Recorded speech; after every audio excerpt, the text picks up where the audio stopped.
ایک روز میرا شوہر آفس جانے کی تیاری کرنے میں مصروف تھا اور میں کچن میں ان کے لیے ناشتہ تیار کر رہی تھی۔ میں ناشتہ لے کر جب کمرے میں پہنچی تو کمرہ خالی تھا۔ میرا شوہر باتھ روم میں تھا۔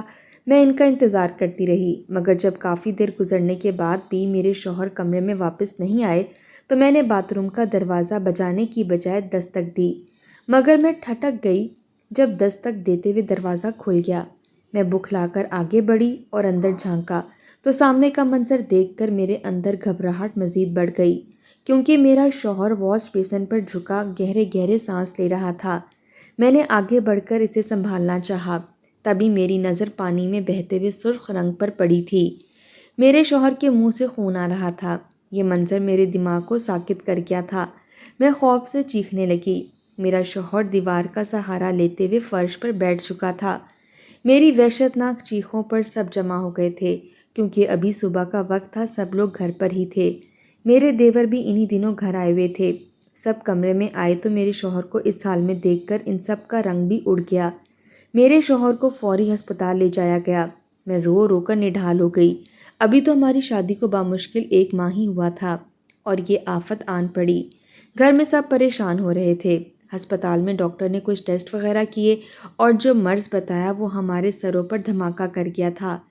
میرے شوہر کو کینسر ہو گیا تھا اور نہ جانے یہ مرض کب سے لاحق تھا اور پورے گھر کو خبر تک نہیں تھی۔ میرے سسر اور دیور شہر کے اچھے اچھے ڈاکٹروں سے ان کا چیک اپ کروا رہے تھے، جبکہ میں اور میری ساس سارا دن ان کی خدمت میں لگے رہتے۔ ہم سب کو امید تھی کہ وہ ٹھیک ہو جائیں گے، کیونکہ ڈاکٹروں نے کہا تھا کہ کینسر ابھی اس سٹیج پر ہے جس میں علاج ممکن ہے۔ ہماری پریشانی قدرے کم ہو چکی تھی۔ ایک روز میرے شوہر نے مجھ سے کہا کہ وہ آخری خواہش کے طور پر عمرہ کرنا چاہتے ہیں۔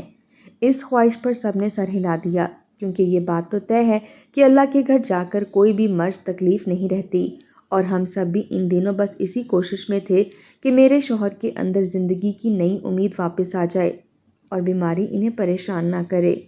اپنے شوہر کی فرمائش پر میں بھی ان کے ساتھ تیاری کرنے لگی۔ میں اپنے شوہر کی خواہش کو پورا کرنے کے لیے اپنا زیور بیچ رہی تھی، مگر اس سے پہلے ہی میرے سسر نے میرے لیے عمرے کا کام کر دیا تھا، جو کہ پورے 1 ماہ کا تھا، اور ساتھ ہی اپنے کسی جاننے والے سے سعودیہ کے ایک ڈاکٹر سے علاج کے لیے بات بھی کر لی تھی۔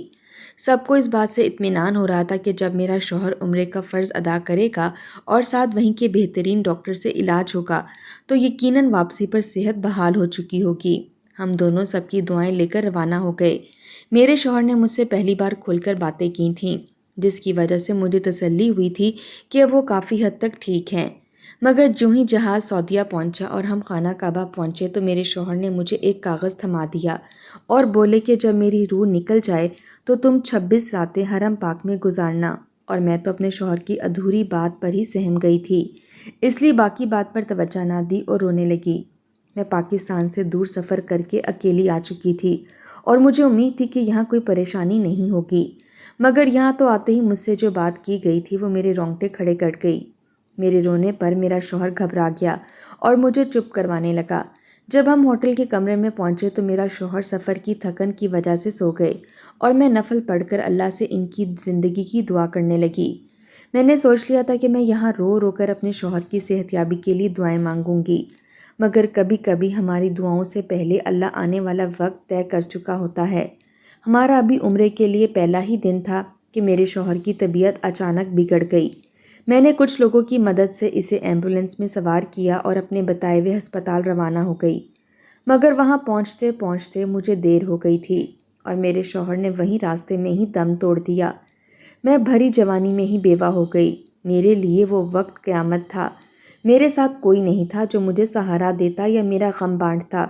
میت کو پاکستان لے جانے کا انتظام کرنے کا سوچ ہی رہی تھی کہ مجھے رونا آ رہا تھا، جب مجھے میرے دیور نے فون پر بتایا کہ میرے شوہر نے 1 روز پہلے ہی اپنے بھائی کو میسج کر کے درخواست کی تھی کہ اگر وہ مر جائے تو اسے سعودیہ میں ہی دفنا دیا جائے۔ میری قسمت نے مجھے پوری طرح آزمایا تھا۔ کفن دفن کے انتظامات وہیں عمرے پر موجود لوگوں نے کیے اور میں اکیلی رو رو کر پاگل ہو رہی تھی۔ 2 دن تو مجھے کوئی ہوش ہی نہیں رہا تھا، مگر تیسرے روز مجھے اس کاغذ کا خیال آیا جو مجھے میرے شوہر نے دیا تھا۔ میں نے روتے ہوئے وہ کاغذ کھولا اور پڑھنے لگی۔ جوں جوں میں پڑھتی گئی میرا وجود غم سے نڈھال ہوتا چلا گیا۔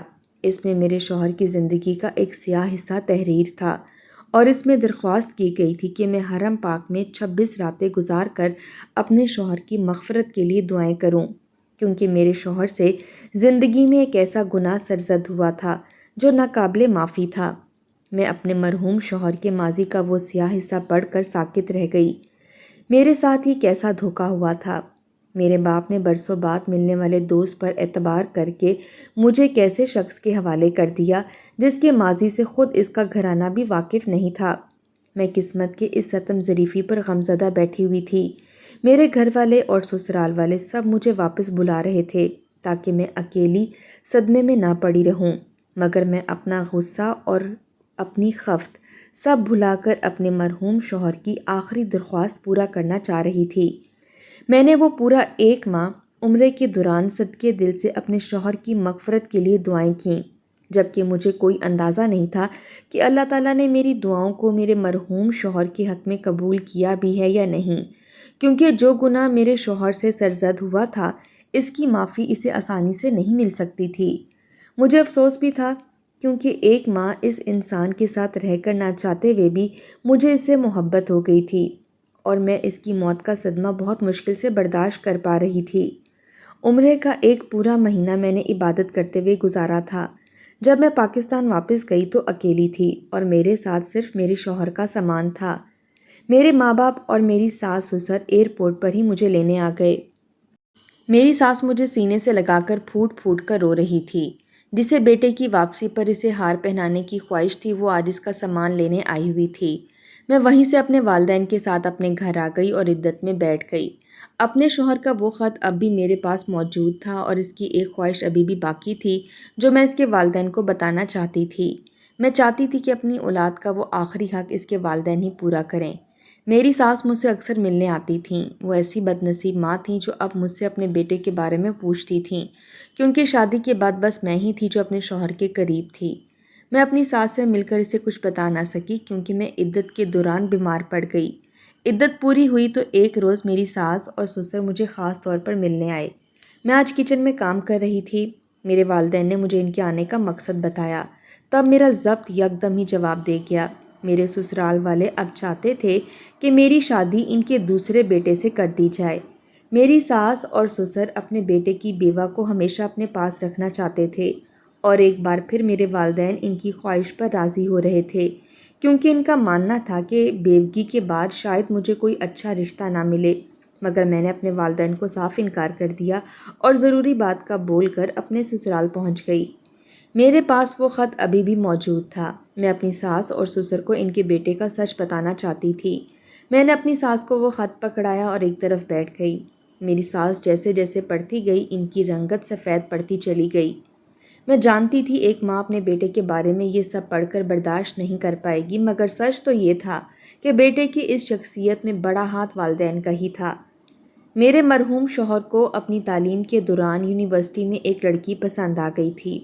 وہ اس کے پیچھے پاگل ہونے لگا تھا، مگر وہ لڑکی کسی مڈل کلاس اور ایک مذہبی گھرانے سے تعلق رکھتی تھی اور باپردہ لڑکی تھی۔ وہ کسی لڑکے میں دلچسپی نہیں لیتی تھی۔ وہ اس کا پیچھا کرتا رہا اور بات کرنے کی کوشش کرتا رہا۔ میرے شوہر کے گھر والوں نے پیسہ اور آزادی دے رکھی تھی، مگر اخلاقیات نہیں سکھائیں۔ جب میرے شوہر نے اپنی ماں سے اس لڑکی کا ذکر کیا اور کہا کہ وہ اسے شادی کرنا چاہتا ہے، تب میری ساس حتے سے اکھڑ گئی۔ ان کے خیال میں ایسی لڑکیاں اچھی نہیں ہوتیں جو پردے کی آڑ میں امیر لڑکوں کو پھنساتی ہیں۔ میری ساس کے انکار کرنے کے بعد بھی میرا شوہر اس لڑکی کے پیچھے لگا رہا، مگر لڑکی کے والدین نے اس سے تنگ آ کر اس کی شادی طے کر دی۔ میرے شوہر نے شادی کا سنا تو بھڑک اٹھا اور دوستوں کے ساتھ مل کر دلہن کو اغوا کر لیا۔ اس کے عیاش دوست دلہن بنی اس معصوم لڑکی کو دیکھ کر بہک گئے تھے اور میرے شوہر سے جھوٹ بول دیا کہ تمہارے گھر سے کال آئی ہے، تمہارے باپ کا ایکسیڈنٹ ہوا ہے۔ میرے شوہر نے تب اپنا فون بند کر رکھا تھا، اس لیے دوستوں کی بات پر یقین کر بیٹھے اور لڑکی کو اپنے دوستوں کے حوالے کر کے گھر کی طرف بھاگا۔ گھر پہنچا تو پتہ چلا کہ سب کچھ ٹھیک ہے۔ تب اسے اپنے آوارہ دوست یاد آئے۔ وہ واپس آ گیا تو وہ پاک باز لڑکی اپنی عزت لٹوا کر مر چکی تھی۔ تب میرا شوہر اور اس کے دوست لاش کو اکیلا چھوڑ کر وہاں سے بھاگ گئے تھے۔ لڑکی کے گھر والے پولیس کی مدد سے اسے ڈھونڈتے رہے اور 23 دن بعد انہیں ایک ویران علاقے سے لڑکی کی لاش مل گئی۔ اس باپردہ لڑکی کو اوباش فطرت لڑکوں کے ہاتھوں میں دینے والا میرا شوہر ہی تھا، مگر وہ یہ بات اپنے اندر چھپا گیا اور اس واقعے کی کسی کو خبر تک نہیں ہوئی۔ لیکن اللہ بہت منصف ہے، تبھی میرے مرحوم شوہر کو اس حادثے کے بعد ایک رات بھی سکون کی نیند نہیں آئی۔ 1 سال اسی طرح سے گزر گیا، پھر وہ ساری فیملی دوسرے شہر شفٹ ہو گئی تھی۔ یہاں کچھ عرصے بعد ان لوگوں نے ہم سے مل کر میرا رشتہ مانگ لیا۔ میرا شوہر زندگی کی شروعات کرنے کے لیے خود کو تیار کر چکا تھا، مگر تب اسے ایک روز اپنے ایک پرانا یونیورسٹی فیلو مل گیا اور وہ لڑکا اسی مرحوم لڑکی کے محلے میں رہتا تھا۔ اس نے باتوں باتوں میں بتایا اس لڑکی کے بارے میں کہ اس کی لاش 23 روز بعد جب ملی تو اس کی حالت دیکھ کر لڑکی کی ماں وہیں موقع پر ہی جان دے گئی اور باپ کو شدید صدمہ لگا تھا۔ ان کا گھرانہ آج بھی اس حادثے سے نہیں نکلا تھا۔ لڑکی کا باپ ابھی بھی رو رو کر اپنی بیٹی کے مجرموں کو بد دعائیں دیتا۔ میرا مرحوم شوہر یہ بات سن کر پھر سے ساکت ہو گیا۔ اس کا دل جیسے سنبھلنے لگا تھا، اپنے جرم کے احساس سے پھر سے جاگنے لگا۔ یہ بات جان کر اس کی زندگی میں پھر سے بے سکونی بھر گئی۔ جب ہماری شادی ہوئی تو وہ اپنے ماضی کی غلطیوں سے نادم ہو رہا تھا۔ اس کی حالت دن بدن بگڑتی چلی جا رہی تھی اور تب ایک روز اس پر انکشاف ہوا کہ اسے کینسر ہے۔ اس نے اس بیماری اور اذیت کو بخوشی قبول کیا، کیونکہ اسے لگتا تھا کہ یہ بیماری اللہ تعالیٰ کی طرف سے اس کے گناہ کی سزا ہے اور وہ اپنے جرم کی یہ خاموش سزا جھیلنے کے لیے تیار تھا۔ اب وہ اپنا گناہ دھلوانے کے لیے عمرے پر جانا چاہتا تھا۔ اس کی خواہش پر اسے عمرے پر بھیجا گیا۔ اس نے اپنے ماضی کی چھپی ہوئی وہ غلطی ایک کاغذ پر لکھ کر مجھے دے دی تاکہ میں اس کا گناہ جان لوں اور اللہ سے اس کی معافی مانگ سکوں۔ وہ اللہ کے گھر خانہ کعبہ کے سامنے روتے روتے مر گیا تھا اور میں باقی کے دن ہی اس کی مغفرت کی دعائیں کرتی رہی تھی۔ میں نے اپنے شوہر کے اس خون کو بھلا دیا تھا اور دل سے اس کی مغفرت کی دعائیں کیں۔ شادی کا سن کر میں بھڑک اٹھی تھی۔ میری ساس وہ پڑھ کر رو رہی تھی اور میرا سسر اپنا سر جھکا کر غمگین حالت میں بیٹھا تھا۔ کاش والدین اپنی اولاد کو آزادی اور پیسہ دیتے ہوئے توجہ اور وقت بھی دیں تاکہ اولاد اپنی ہر پریشانی اور خواہش اپنے والدین کو بتا سکیں۔ اگر اس وقت میرے مرحوم شوہر کی خوشی کو دیکھ کر میری ساس لڑکی کو قبول کر لیتی تو آج یہ دن نہ دیکھنا پڑتا اور نہ ہی اس معصوم لڑکی پر قیامت گزرتی۔